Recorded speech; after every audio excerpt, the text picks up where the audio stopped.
Hello, you're watching GCTV. My name is Mallory. I'm here with Deanna, owner of Rubber Duck Tech Repair. Welcome. Thank you very much. No problem. What inspired you to start Rubber Duck Tech Repair, and how did you get into the tech repair business? So as far as getting into the tech repair business, if you go back far enough, I originally wanted to be a software developer. I wanted to learn how to program, how to code, because I liked the puzzle of it. Eventually, I came to the realization that the puzzle didn't have a definitive end, so I was just going to be solving the same puzzle for eternity. Hardware, on the other hand, if it works, you solve the puzzle. So that's where I started leaning. As far as starting the business, I worked for other people for a very long time and got tired of major corporations telling me what I could and couldn't fix, and decided to take my skills and help other people with them. That's cool. What sets your shop apart from other tech repair stores in the area? We have a 5-foot-tall rubber duck. No, so every repair shop has their own strengths and weaknesses. Different shops focus on different things.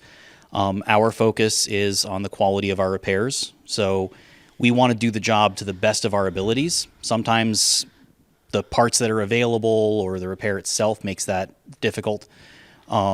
In certain situations, it makes it impossible. But our goal is to use the highest quality parts we can and do the job to the best standard that we can. We aren't focusing on time. We aren't focusing on cost. If we happen to be the fastest and the cheapest, that's great, but that's not what sets us apart. Do you specialize in any particular brands or types of devices, or do you repair everything?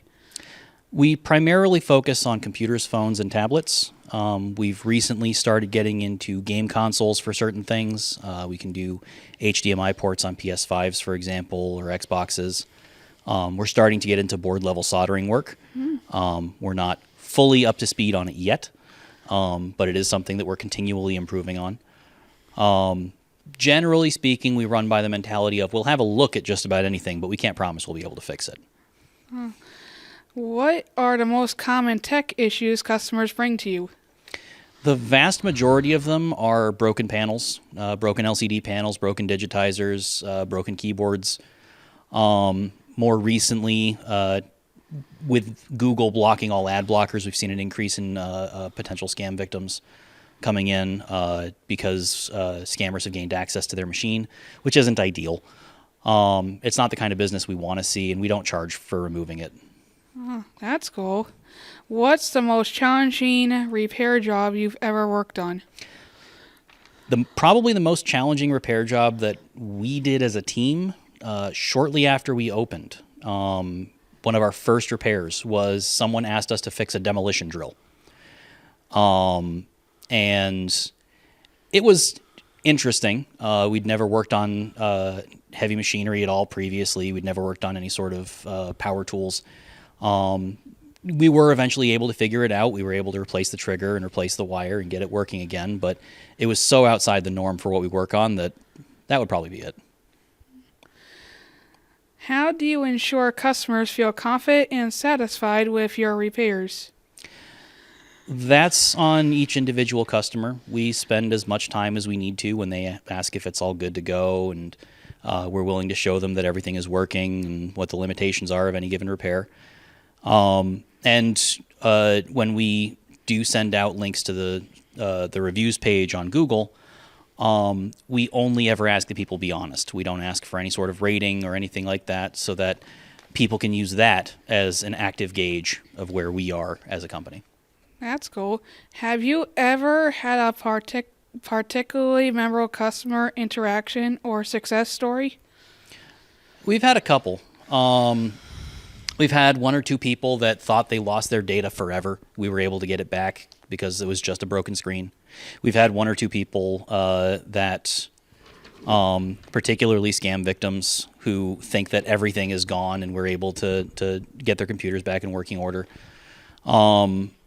More recently, none come to mind as far as a specific one. But that's because we try and take every customer as seriously as the last. That's cool. How has the tech repair industry changed over the years, and what trends you to see it emerging? So over the years, there's been an increase in standardization for a lot of parts. And that standardization has come with a lot of proprietariness. I'm going to go with that. That sounds right. So you'll find parts that are only available through one vendor and from one manufacturer. Samsung, for example, manufactures their own panels. So the only way to get good Samsung panels is to get them from Samsung or refurbished in a high-quality refurbishing facility. So the industry has shifted that way. As time goes on, we're expecting to see board level become more and more relevant as more systems are moving towards being one board instead of an amalgamation of parts. That's cool.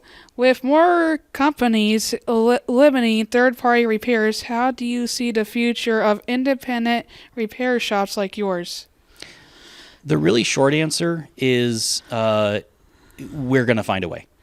I know a couple of repair shop owners. I've talked to a couple of repair shop owners online.